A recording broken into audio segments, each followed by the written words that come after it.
Chipper and Chris are the duo that make up the Löw Tide Böyz.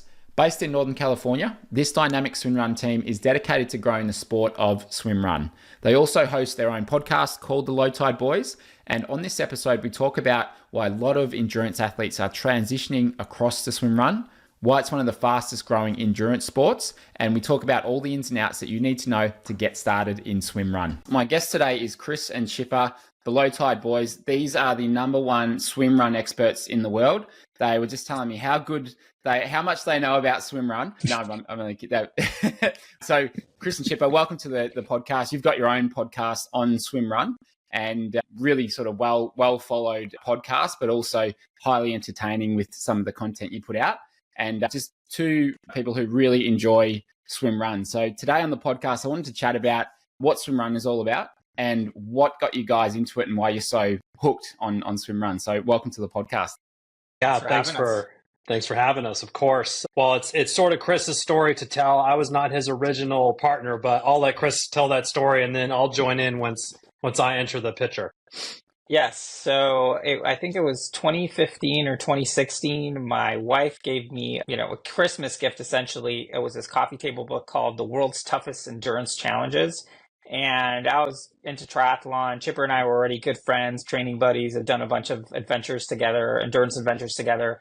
And I read about this race called Untitled, and it seemed ridiculous to me. I started doing a little bit of research, found the YouTube channel, which is, I think, most people's first entree into SwimRun are some just crazy hype movies that Attila and other race directors put out, and essentially found that there was this race in Casco Bay. So I asked a friend of mine, not Chipper, if he wanted to do it, and he said yes, but I ended up being injured, so passing on that first year of that race. And then a few years later, in 2018, I still wanted to do it. By that point, Chipper and I had done 200-mile double century bike rides. We've done turkey trots. We've done ultra marathons, just all kinds of random activities. So I was like, hey, man, what do you think about doing this? And basically, the rest is history. In 2018, we did two races. Yeah, exactly. We did two races. We did California Swim Run as our first swim run. Then I was in San Diego. Super funky race. Started at like 2:18 in the afternoon after the last regatta race or something. And all leading up to Casco Bay 2018, which was really our first like legit swim run.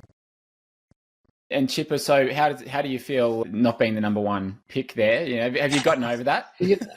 Yeah, lots of therapy. I finally moved beyond it. But no, Chris and I, like you mentioned, I mean, we had done your triathlons. We had been great training partners for probably 5 or 6 years at that point. And it was, hey, I'm going to, it would be Friday night. We'd be texting. He's like, oh, I'm going to do, a 20-mile run in the Marin Headlands. You want in? I'm like, sure, let's do it. We would always kind of have these training things. And the swim run just to me seemed like, oh, that was another thing to do. Another way I get to hang out with Chris, basically. And we both had our first children. So we were kind of we were really struggling with finding all the time to do the triathlon training with spending so much hours on the bike and running. So SwimRun kind of fit like a little, okay, we don't have to dedicate so much to the bike training. We'll kind of stay a little bit fresh in the pool, and we run, ultra marathons. So we'll be fine. It was sort of how we approached that first race at Casco Bay, and we were rocked. We were humbled, I guess is the best way to put it. Yeah, we were certainly rocked, but at the end of it, we were like, oh well, wasn't that a thing? And when's the next one? And that pretty much started us on our journey. It also really started the journey of the podcast because, as Chipper mentioned, we're training buddies, and we'd have these text threads going. It's like, hey, who's doing what over the weekend? And it was basically finding your endurance date. And we would also do these race report rides where it's like, hey, if anyone did a crazy endurance challenge, it'd be like you get with your training buddies and you just like regale them with the saga, whether it doesn't matter if you won or lost, just like tell us the story. And we would, invariably there'd be some communications like, okay, what was swim run? What's happening? Like, I don't understand. Like, well, all the things that we still hear actually. And, fast forward a little while and we were like, hey, we're signed up for Attila Catalina, which was the first time that Attila was coming to do a race in the US. And that was on Catalina Island in California. So we were really excited about that race. bunch of our friends were asking us what was going on. And Chipper, who already had some previous podcast experience because he had a show with another buddy of his, he was like, why don't we just do a podcast and just explain what we're doing and educate some people? Because there really wasn't anyone in the space. With our sort of professional backgrounds, we were like, hey, we could actually do something that would be useful for the sport that we think is cool that nobody knows about.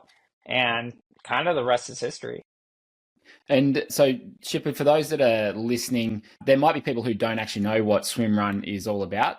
It sounds self-explanatory, but there's a little bit more to it than that. So for someone listening who doesn't know what SwimRun is, what would be your sort of 60 seconds on explaining what it is you guys are doing? Elevator pitch on the SwimRun. So I'll start with what it is, and it's definitely not a triathlon just minus the bike. It's way more than that. So I think the best way to think about it is it originated in Sweden, where there's a lot of islands there, and they literally would run across the island.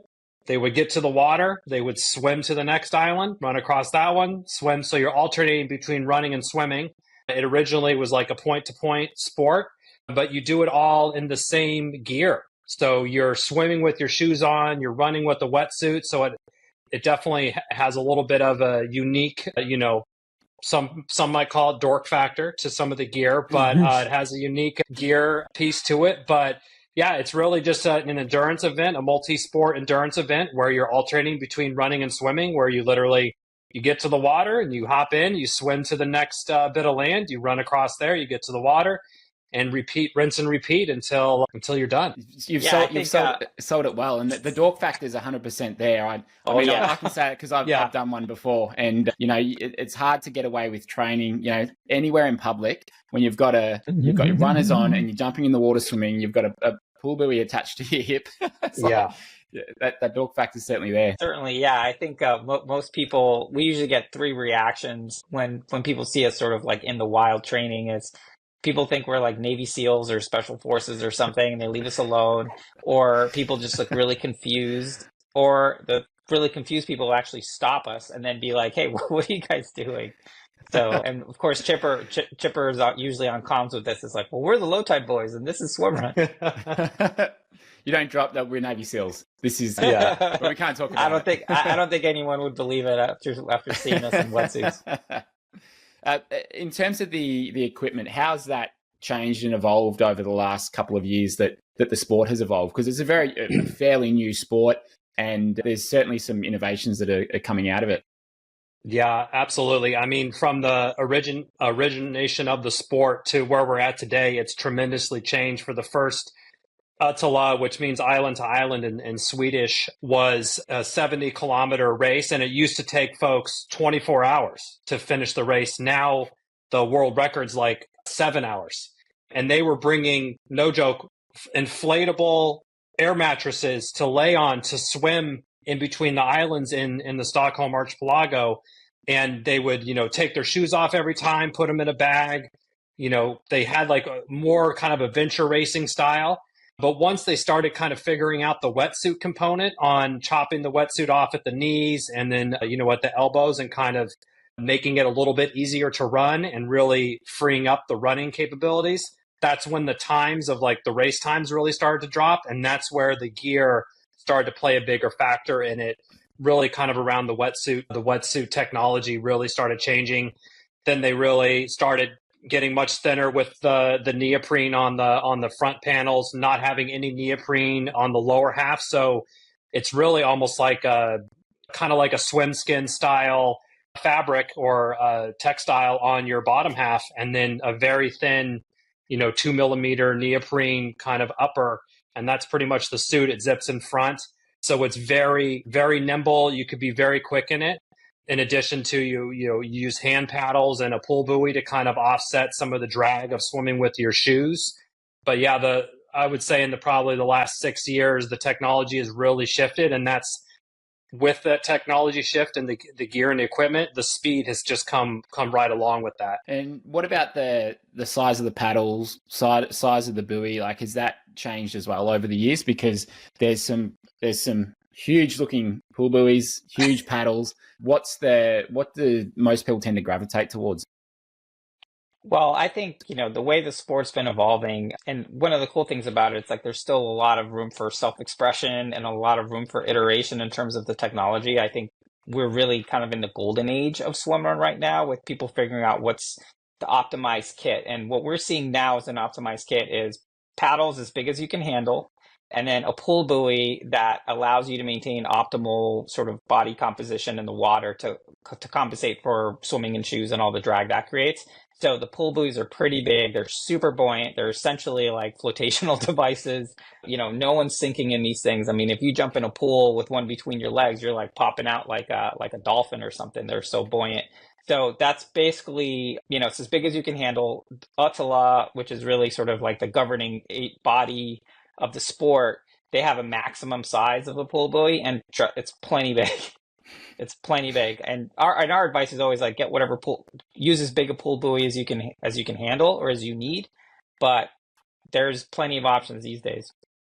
And what about the strength required to swim with really big paddles? Like, is that something you've had to develop over time and train? Are you doing anything outside of the pool to develop that strength like that? Because they're huge paddles, and I know even just swimming with like something as big as your hand or slightly bigger, like you can kind of feel that if you're overloading. So what do you guys do to be able to handle that size paddle? Yeah, I mean, Chris and I aren't swimmers by nature. We're sort of adult onset swimmers. That's like, oh, we got to swim. There's a swim leg for a triathlon, so we got to like make sure we don't drown, and then we'll get to the bike. Was sort of always my motto on the swim piece. But I've since adjusted my mindset on that. But what we do specifically, and kind of the advice that we give to folks, is start with what you're already using. So if you're already kind of mixing paddles in your normal swim sets and routines, just stick with that same size. You don't need to go get the big garbage can lid size ones and, worry about that.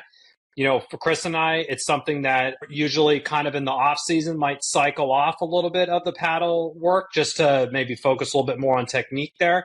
But once the season starts up, we have sort of the size of paddles that we normally been using, but doing a little bit of film and underwater analysis with different size paddles, we were able to tell, like, hey, when we step it up from the medium to the large, your stroke actually really breaks down. So the large is too big.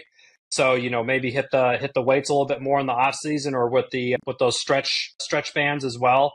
So yeah, like strength training is something that we've been pretty diligent on this year, and mobility. That definitely helps maintain and helps you hold good tension on your stroke there with the bigger paddles. But yeah, go with what you can handle is our real advice on that piece. Some people, if you've never used paddles and you have a race coming up, just no need to, your hands will work just fine. How much of your swimming are you doing with the equipment on versus with no equipment?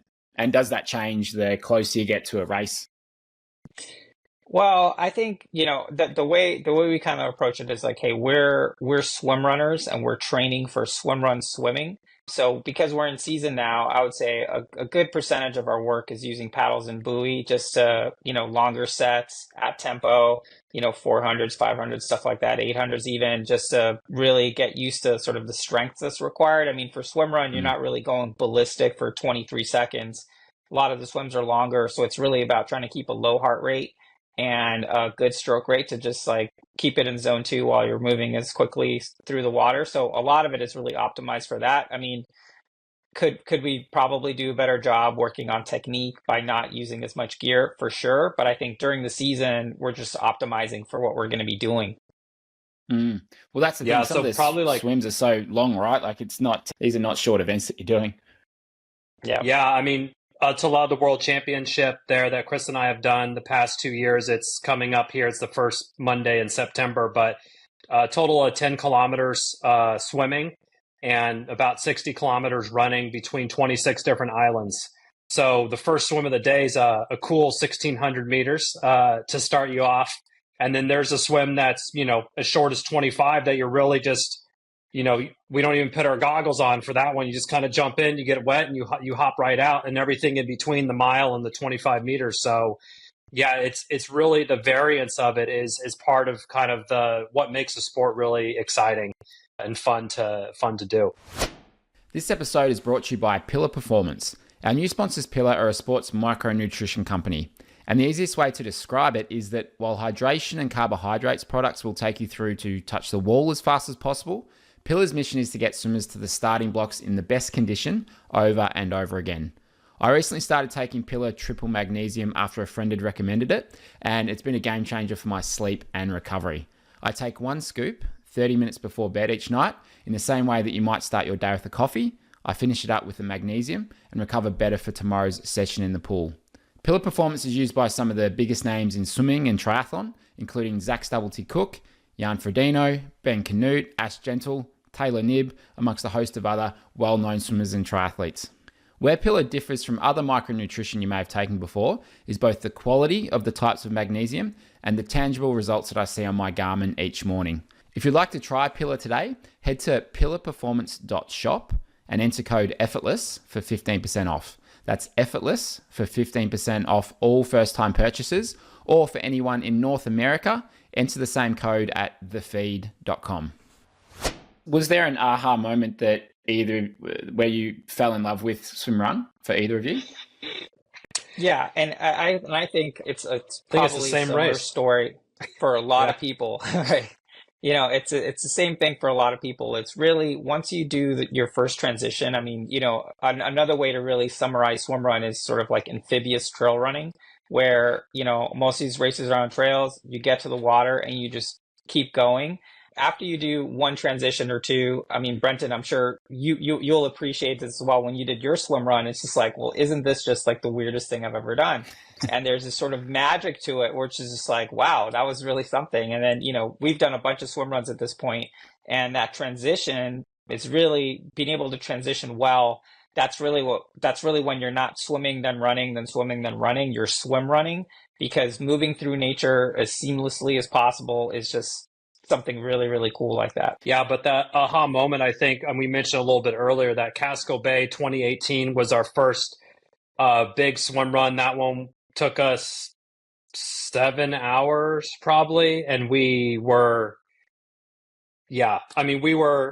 at each other before the last swim, and I'm like, well, my shoulders are pretty blasted. Chris, yours feeling blasted, like, just go until you can't, and then I'll take over. So we were like physically challenged and conquered, actually, to be honest. But yeah, once we got across that finish line, it was like, oh my God, I'm glad we're done. But it was just like, we got to do this again. Like, it was just such a magical experience doing that it instantly wanted to go back and do it again.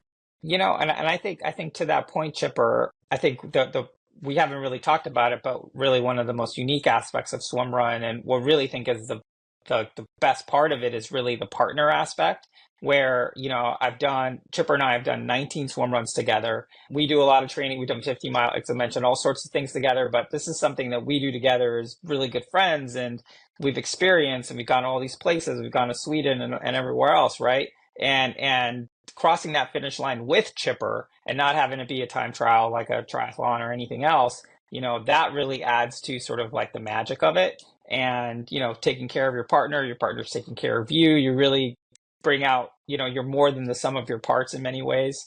And it's a beautiful thing. I'm obviously like a chief swim run evangelist. Yeah, we're kind of biased, I guess.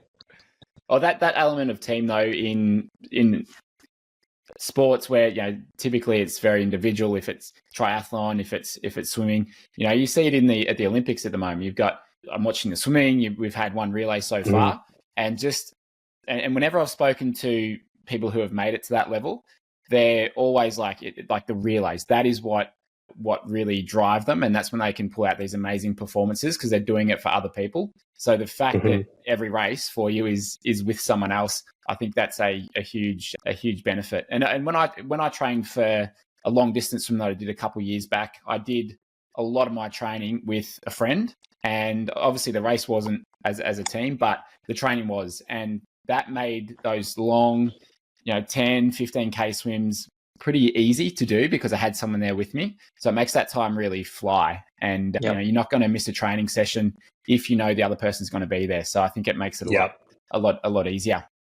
Now, in terms of any races, can you share an unexpected challenge that you faced and how you overcame it? Because over the course of 19 races, I'm sure there's been a few moments where something didn't go as planned, and that's every race pretty much. I can imagine. Yeah. And I think that's part of the beauty of it as well, is that because nothing is fixed and you're really just approaching nature as it exists, there's no, oh, we have to make this bike length, 25 miles or whatever.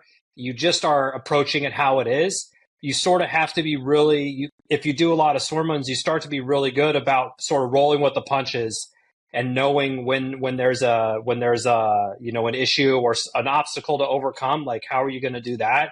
I mean, I would say probably every race we've had something come up that was an obstacle. But I think one race that really sticks out, and this was in Washington State, so the Pacific Northwest in the United States here, on the Orcas Islands and the San Juan Islands. Just an amazing bit of country up there, and literally part of the race, you think you're in like the Return of the Jedi. You're just in the forest. There's no one around. And you're running in a wetsuit. And you're running in a wetsuit. Yeah, with your friend attached to you. But I mismanaged my fueling pretty well. So I had a solid 4-hour bonk on my hands, and that wasn't great for me at the time. But using the sum of your parts, and Chris really got the gold star for the day on that one, but really took the charge.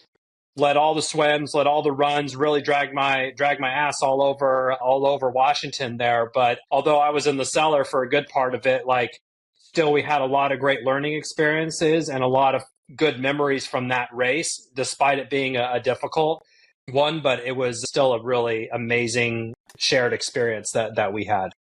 That was in 21, I believe. That was 21, yeah. Yeah, and I think, what that race really taught us, and that was really I would say that was the one where we faced the most adversity, except for maybe the first one where we were just like, oh my God, this thing's crazy, is really this idea that, you can't prepare for every possibility that's going to happen in a swim run. I mean, so much of it is just being comfortable with ambiguity, and then also kind of trusting that you're going to make the best decision you can with information you have at that moment. So whether that's like, the longer the race, the more problem solving you have to do. Similar in triathlon, like, you can feel good, you can feel bad, you feel great again. You can, as long as you're both not feeling bad at the same time, then you stand a chance. But yeah, as Chipper mentioned, I think like every race, there's something where it's like, oh, I kind of screwed that one up, or I forgot to put my earplugs in, or I forgot to zip up my wetsuit for this super cold swim. I dropped my paddle. There's always something, and that's kind of the sort of the ambiguity of not knowing when it's going to go sideways is kind of the fun of it as well.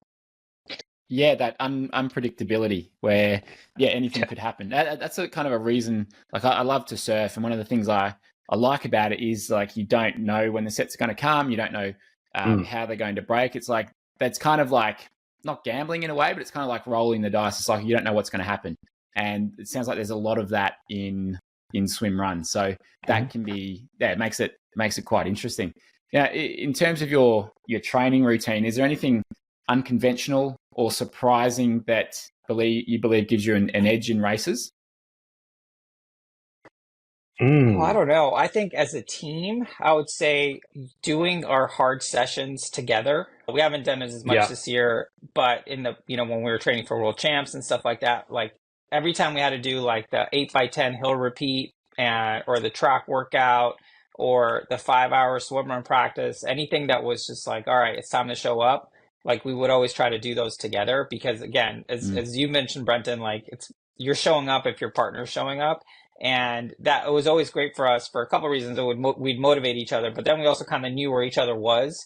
So in a race, we could sort of calibrate our effort. So I think that's probably something that we didn't realize how useful that was in races, where it's like, okay, Chipper is really crushing the swim, so I got to make sure that I'm on top of what I'm doing on the swim. Or if I'm feeling really strong on the run, and Chipper isn't, then it's like, okay, well, where's he at? Because that's the level I want to be at, so we can perform better as a team, kind of thing. So in terms of SwimRun, from what I understand, it's a very tight-knit community. Is there any stories or things that come to mind where you've seen this well represented and maybe been at different races where, like, I'm sure a lot of people know who you are when you turn up to races. So have you got any examples of that sort of community that SwimRun has? well, we got a Rolodex full of them, but yeah, I think one that really highlights the community aspect was at this Catalina in 2020, literally a week before the pandemic struck in March. And it's an island off Southern California there, and one of the swim sections is this really rough water swim. They had like, for a 400-meter swim, they probably had like 6 kayaks out there. Like, they were really concerned about people, but someone had lost their goggles, or they had, flown, and another team, that someone came out like, oh my God, I lost my goggles. Another team gave them their goggles off their head and just said, here you go, because both people had lost their goggles. So one team went off with just one pair, and then the other team had another pair to go with. So, like, just literally giving your goggles off. You're missing a key feature of that story, Chipper. Okay, finish it. You're missing the keyest feature. So the team that lost the goggle, they were probably going to win the race. The team that gave them the goggle was actually the husband of the person who lost the goggles. So in his chivalry as his husband, he gave the goggles to his wife so that she could continue her race. And so that's a Husband of the Year award for that. That's a lot of brownie points. That's yeah. But that's the right move for sure. What about any sort of surprising or unexpected outcomes of starting the Löw Tide Böyz podcast? You sort of referred to a few things before, but what's been some of the best things for you having started that podcast and built a community around it? Well, honestly, for us, it's all kind of been a surprise. To be honest, like when we started this, we thought we were doing it for our friends, and we wanted to do a good job. We love the sport. We think it's really fun, and we want people to try it. Our initial goals for the show were to grow the sport and help grow the sport in the U.S. and try to have as much fun as possible, sort of chronicling our own journey within the sport. Now it's people are listening to it all over the world. For a while, we were the only podcast. Now there's some more, which is amazing. And I think the fact that we kind of did it, we held ourselves to sort of our own standard. And I think the fact that people really appreciated that and were super supportive of us. We had guests on that at first we were like, thank you so much for returning our email type of thing. Now it's like, I kind of feel like we can get whoever we want, which is kind of funny. Or before it's like, do you think they're going to respond? Now it's like, for the most part, people want to be on the show, right? So I think the fact that it started from that, and the fact that so many people appreciate it and ask us, send us their questions and, buy our merch or get our stickers in the mail, whatever it is, and come up to us at races and thank us. I mean, every single time that happens, I know I can speak for Chipper, we're just like kind of gobsmacked, which is like, wow, we're so happy it helped, and that you're here and you had a great time, because that's really what we're trying to do. Yeah, it is really, we were just at a race in Folsom, California, a little local, the Folsom SwimRun. And whenever someone comes up and they're like, oh, well, thanks so much for your videos. I learned how to do my buoy. What do you think? Like, look at my paddles.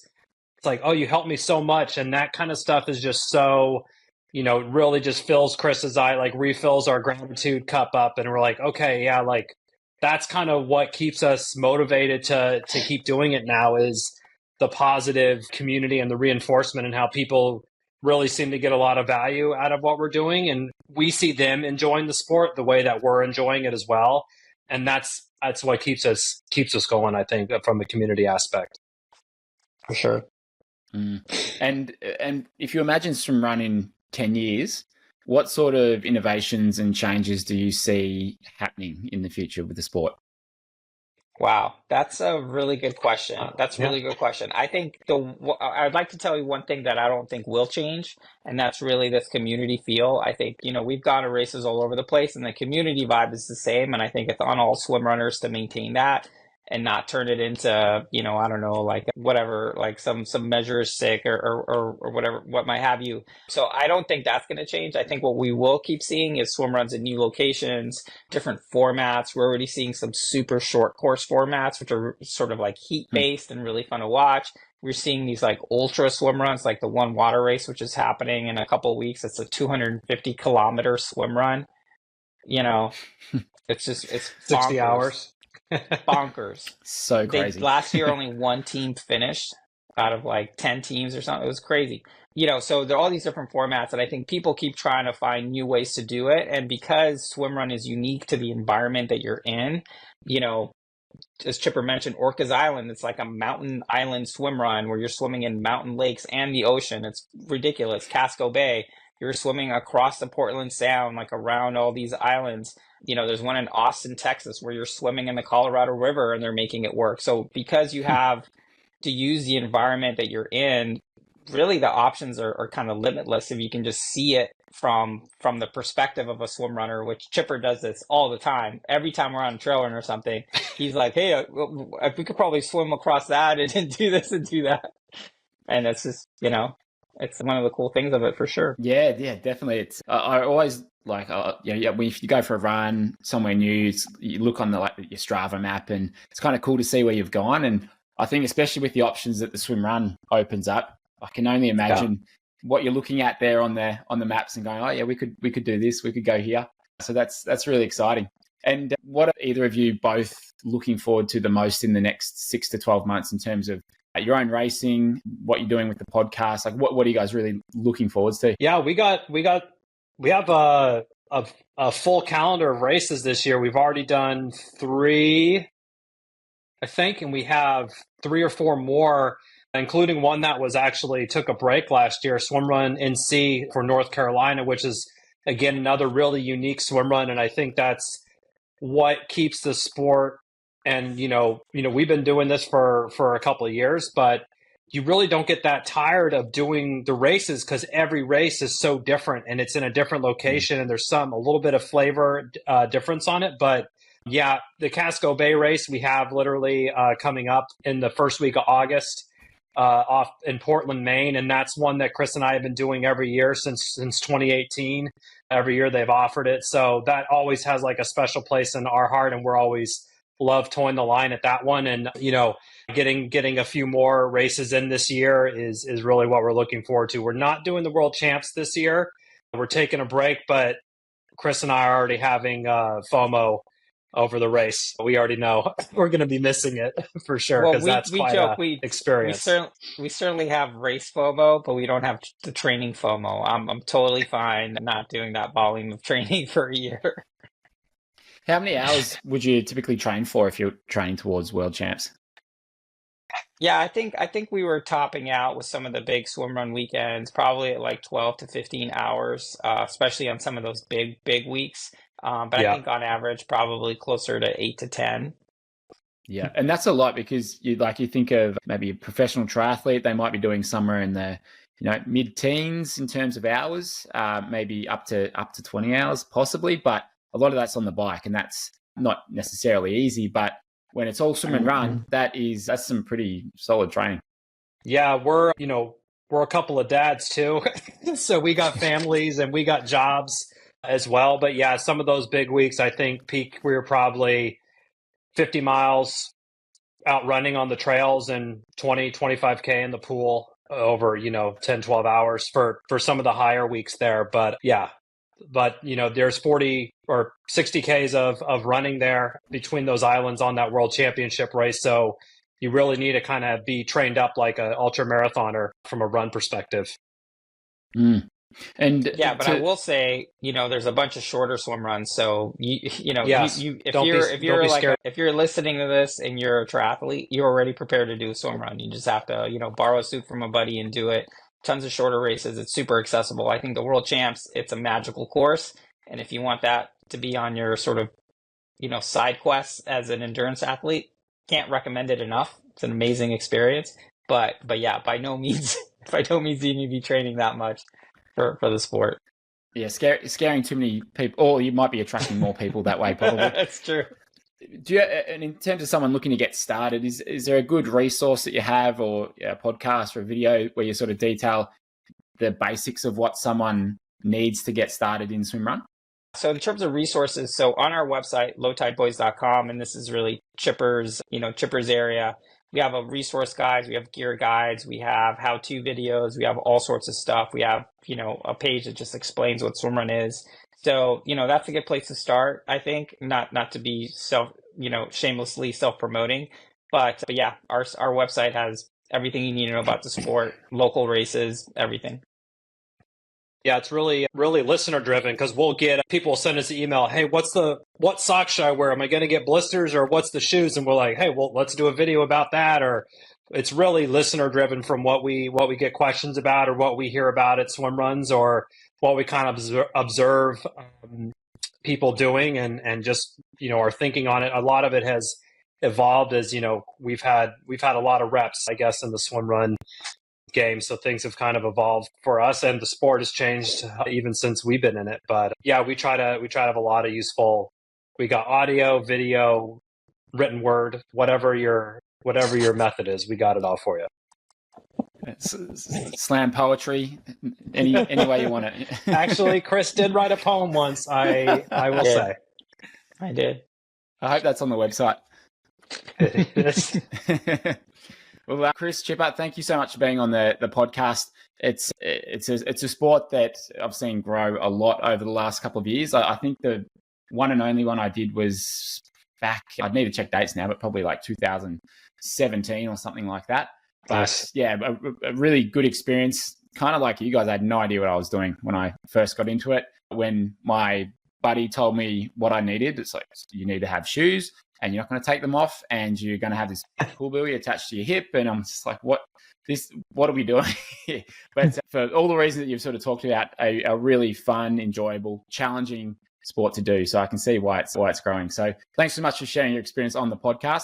Go check them out. The Löw Tide Böyz have a podcast, a whole bunch of content as well. So go give them a follow. Guys, thanks very much for being a guest on the podcast. Of course. Thanks for having us.